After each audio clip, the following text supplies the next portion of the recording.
ಅಲ್ಲಿ ಬ್ರಹ್ಮಣ್ಯ ತೀರ್ಥರು ಲಕ್ಷ್ಮೀ ನರಸಿಂಹ ಸಾಲಿಗ್ರಾಮವನ್ನು ಪೂಜೆ ಮಾಡಿ ಅಲ್ಲಿ ಇಟ್ಟಿದ್ದಾರೆ ದಿವ್ಯ ಸನ್ನಿಧಾನ.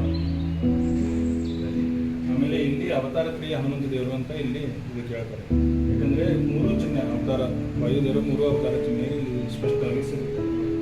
ಒಂದು ಹನುಮಂತ ದೇವರು, ಮತ್ತು ಕೈಯಲ್ಲಿ ಸೌಗಂಧಿಕ ಪುಷ್ಪ ಇಡುವಂಥ ಭೀಮಸೇನ ದೇವರ ಅವತಾರ ಚಿಹ್ನೆ, ಮತ್ತು ಶಿಖೆ ಅಲ್ಲಿರೋದೇ ಮಧ್ವಾಚಾರ್ಯ.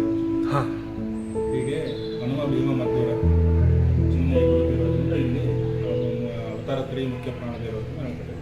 ಮತ್ತು ಆಮೇಲೆ ಇನ್ನೂ ವಿಶೇಷವಾದ ಈ ಚಿಹ್ನೆಗಳು ಅಂದರೆ ಮುಖ್ಯ ಪ್ರಾಣದೇವರಿಗೆ ನಿಮಗೆ ನೋಡಲಿಕ್ಕೆ ಸಿಗ್ಬೋದು. ಈಗ ವ್ಯಾಸರಾಜರು ಸುಮಾರಾಗಿ ಎಲ್ಲ ಪ್ರತಿಷ್ಠೆ ಮಾಡಿದ್ರೆ ಎಲ್ಲ ಬಾಲಕಿ ಗಂಟೆ ನೋಡಲಿಕ್ಕೆ ಸಿಗುತ್ತೆ. ಇಲ್ಲಿ ಇನ್ನೂ ವಿಶೇಷವಾಗಿ ನಿಮಗೆ ಚಕ್ರಶಂಕ ಚಿಹ್ನೆ ಇದೆ. ಮತ್ತು ಮುಖ್ಯ ಪ್ರಾಣದೇವರು ಉಡದಾರ ಕಟ್ಕೊಂಡಿದ್ದಾರೆ. ಆ ಉಡದಾರಕ್ಕೆ ಗಡ್ಡೆ ಇದೆ, ಅದು ವಸ್ತ್ರದಿಂದ ಮುಚ್ಚಲಿದೆ. ನಾನು ಬೇರೆ ಇನ್ನೊಂದು ವಿಷಯ ತೋರಿಸ್ತೇನೆ.